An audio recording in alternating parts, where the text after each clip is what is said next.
Hello student, Ramratan study YouTube channel में आपका स्वागत है। आइए देखते हैं, आज पढ़ेंगे हिंदी भाषा की उपभाषाएं और एवं उनकी बोलियां। तो बोलियां क्या होती है? किसी एक निश्चित क्षेत्र में बोली जाने वाली भाषा को हम बोलियां कहते हैं।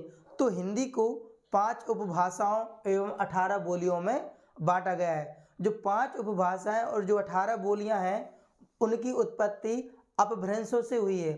वो अपभ्रंश कौन कौन से हैं? तो देखिए, शौरसेनी अपभ्रंश। अगर हिंदी की मूल रूप से उत्पत्ति मानी जाए तो शौरसेनी अपभ्रंश से हुई है। शौरसेनी अपभ्रंश, मागधी अपभ्रंश, अर्धमागधी अपभ्रंश और खस अपभ्रंश। अपभ्रंश कितने हैं? 4 यहाँ पर देखिए, शौरसेनी अपभ्रंश, मागधी अपभ्रंश, अर्धमागधी अपभ्रंश और खस अपभ्रंश। अब शौरसेनी अपभ्रंश के अंतर्गत पश्चिमी हिंदी और राजस्थानी हिंदी, हम ऐसे कह सकते हैं कि पश्चिमी हिंदी और राजस्थानी हिंदी का जो विकास हुआ है वो शौरसेनी अपभ्रंश से हुआ है। अगला आता है बिहारी हिंदी।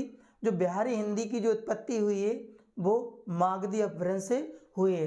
तीसरी आती है पूर्वी हिंदी। पूर्वी हिंदी की उत्पत्ति अर्धमागधी अपभ्रंश से हुई है। और जो पहाड़ी हिंदी की उत्पत्ति खस अपभ्रंश से हुई है। ठीक है, ये तो हमारे हैं उपभाषाएं देखो कितनी हो गई? 5। कौन कौन सी? पश्चिमी हिंदी, राजस्थानी हिंदी, बिहारी हिंदी, पूर्वी हिंदी और पहाड़ी हिंदी। ये 5 उपभाषाएं हैं। इन 5 उपभाषाओं को हमने 18 बोलियों में बांटा है। तो देखिए जरा, पश्चिमी हिंदी के अंतर्गत 5 बोलियां आती हैं। राजस्थानी हिंदी के अंतर्गत 5 बोलियां आती हैं। 5 और 5 10 बोलियां। बिहारी हिंदी के अंतर्गत 3, 10 और 3 13। और पूर्वी हिंदी के अंतर्गत 3, 13 3 16। और पहाड़ी हिंदी के अंतर्गत 2 बोलियां आती हैं। तो अगर कहा जाए कि अपभ्रंश कितने होते हैं तो 4 अपभ्रंश यहाँ पर देखिए, शौरसेनी अपभ्रंश, मागधी अपभ्रंश, अर्धमागधी अपभ्रंश और खस अपभ्रंश। पश्चिमी हिंदी एवं राजस्थानी हिंदी का जो विकास हुआ है वो शौरसेनी अपभ्रंश के अंतर्गत हुआ है। और जो पश्चिमी हिंदी के अंतर्गत देखा जाए तो 5 बोलियां, राजस्थानी हिंदी के अंतर्गत भी 5 बोलियां आती हैं। बिहारी हिंदी का विकास मागधी अपभ्रंश के अंतर्गत हुआ है, जिसमें 3 बोलियां आती हैं। ठीक है, अब जो पश्चिमी हिंदी के अंतर्गत जो 5 बोलियां आती है वो देखिए कौन कौन सी? खड़ी बोली को हम कौरवी भी बोलते हैं। पश्चिमी हिंदी के अंतर्गत खड़ी बोली, कौरवी, खड़ी बोली, ब्रजभाषा, कन्नौजी, बुंदेली और बांगरू। अगर कहा जाए पश्चिमी हिंदी के अंतर्गत कौन कौन सी भाषा आती है तो खड़ी बोली, ब्रजभाषा, कन्नौजी, बुंदेली और बांगरू। ये जो 5 बोलियां हैं ये पश्चिमी हिंदी के अंतर्गत आती है।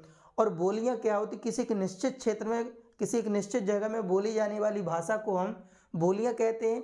जैसे खड़ी बोली या कौरवी बोली की बात की जाए तो दिल्ली और मेरठ के आसपास के क्षेत्र में बोली जाती है।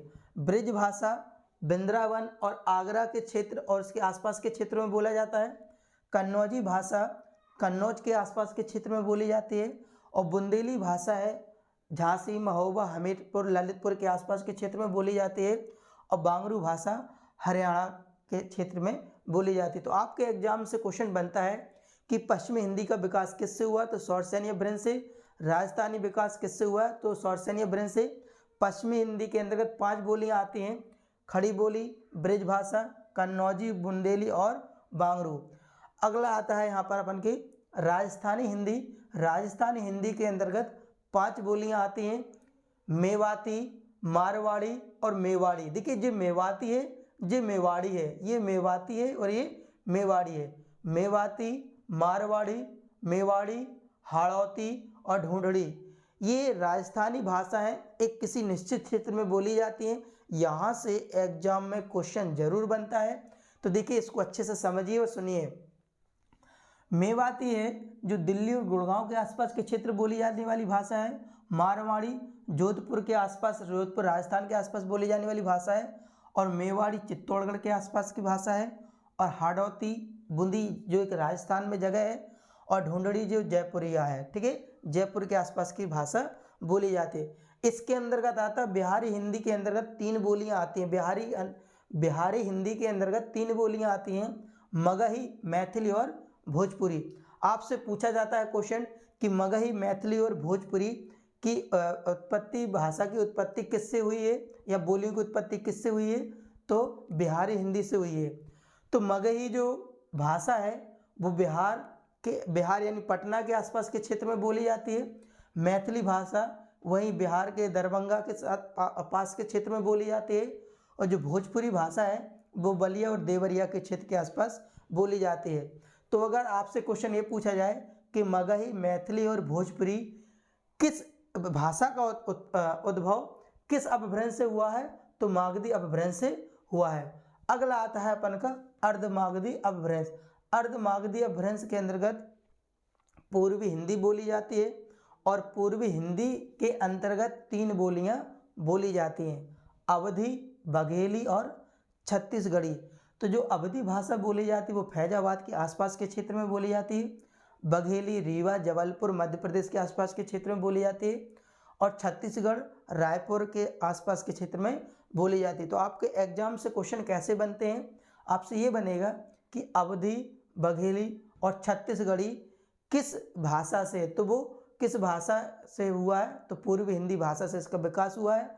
और किससे उत्पत्ति हुई है, तो अर्धमागधी अपभ्रंश से उत्पत्ति हुई है। अगला आता है खस अपभ्रंश। खस अपभ्रंश के अंतर्गत पहाड़ी हिंदी बोली जाती है। पहाड़ी हिंदी के अंतर्गत, या यूँ बोले कि पहाड़ी हिंदी का उद्भव खस अपभ्रंश से हुआ है।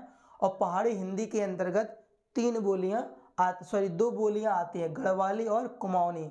जो गढ़वाली जो बोली है वो टेहरी पौड़ी एक उत्तराखंड के आसपास के क्षेत्र है, और कुमाऊनी पहाड़ियाँ हैं, नैनीताल और पिथौरागढ़ के आसपास के क्षेत्र में बोली जाती है। तो आपके एग्जाम में क्वेश्चन बनता है कि पश्चिमी हिंदी, राजस्थानी हिंदी से, अर्धमागधी हिंदी से, मागधी हिंदी से और खस अपभ्रंश से या पहाड़ी हिंदी से कितनी बोलियां बोली जाती है। तो यहाँ से क्वेश्चन आपको जरूर बनता है।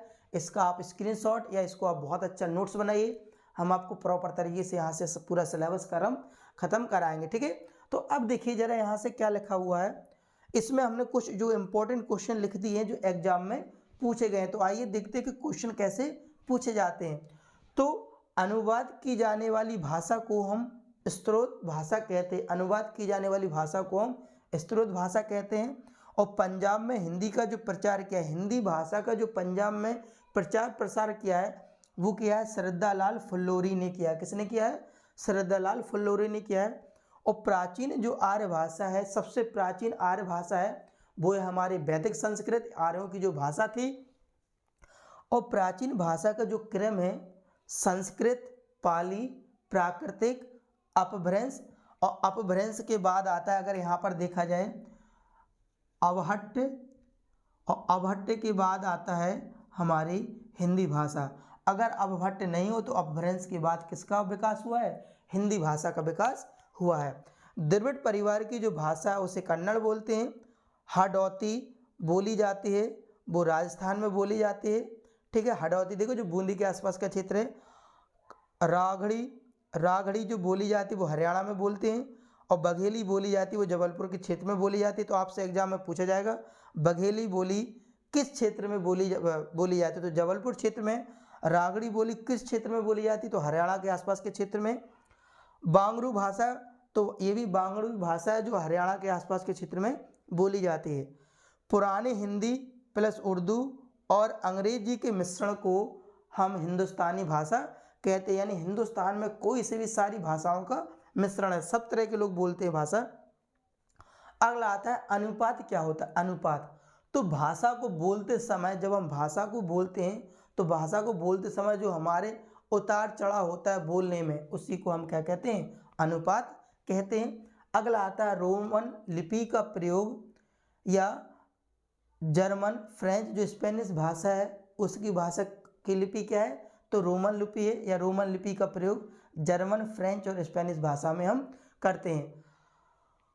परिचर्चा किस प्रकार की भाषा है? लिखित भाषा, मौखिक भाषा और सांकेतिक भाषा।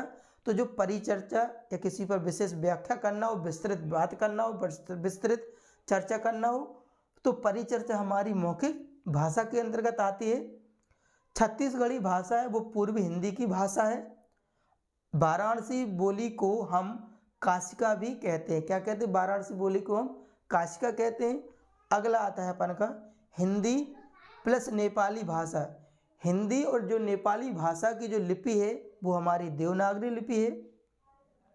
अगर भाषा के हमें शुद्ध रूप का ज्ञान प्राप्त करना हो तो वो हमें व्याकरण से प्राप्त। तो भाषा का शुद्ध रूप किससे प्राप्त होता है या किससे पता चलता है, उसका ज्ञान किससे होता है, तो व्याकरण से होता है।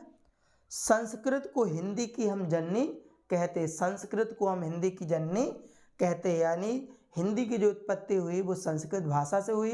कैसे हुई, पहले थी वैदिक संस्कृत, वैदिक संस्कृत के बाद लौकिक संस्कृत, लौकिक संस्कृत के बाद आती है पाली, पाली के बाद प्राकृतिक, प्राकृतिक के बाद आती है अपभ्रंश और अपभ्रंश के बाद आती है हिंदी भाषा की उत्पत्ति होती है। इसलिए संस्कृत को हिंदी की जननी कहते हैं।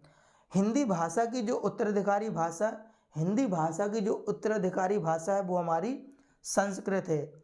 और खड़ी बोली का हिंदी साहित्य में खड़ी बोली का जिन्होंने प्रयोग किया है या खड़ी बोली के जो कवि कहते हैं वो अमीर खुसरो को कहते हैं। और अमीर खुसरो हिंदी को हिंदवी कहता है। अमीर खुसरो हिंदी को क्या कहता है, हिंदवी कहता है। खड़ी बोली को मानक हिंदी भी कहते हैं, खड़ी बोली को कौरवी और मानक हिंदी भी कहते हैं। हिंदी भाषा की जो उत्पत्ति सौरसेनी अपभ्रंश से हुई है। खड़ी बोली हिंदी के जो प्रथम कवि हैं वो हमारे अमीर खुसरो हैं। और हिंदी किस परिवार की भाषा है, तो हिंदी भारोपीय परिवार की भाषा है। हिंदी भाषा भारत में कम से कम लगभग 42% और लगभग 10 राज्यों में बोली जाती है। इसके अलावा देखा जाए तो उत्तर प्रदेश की जो बोलियां हैं ब्रजभाषा, अवधी, भोजपुरी, खड़ी बोली या कौरवी और बुंदेली और कन्नौजी। फिर से सुनिए, उत्तर प्रदेश की ब्रजभाषा, अवधी, भोजपुरी, खड़ी बोली, कौरवी, बुंदेली या कन्नौजी है। जो ब्रजभाषा है वृंदावन मथुरा के आसपास के क्षेत्र में बोली जाती है, अवधी लखनऊ के आसपास के क्षेत्र में बोली जाती है, और भोजपुरी गोरखपुर देवरिया के आसपास के क्षेत्र में बोली जाती है, और खड़ी बोली दिल्ली मेरठ के आसपास के क्षेत्र में बोली जाती है, और बुंदेली झांसी हमीरपुर ललितपुर के आसपास के क्षेत्र में बोली जाती है, और कन्नौजी कन्नौज के आसपास के क्षेत्र में बोली जाती है।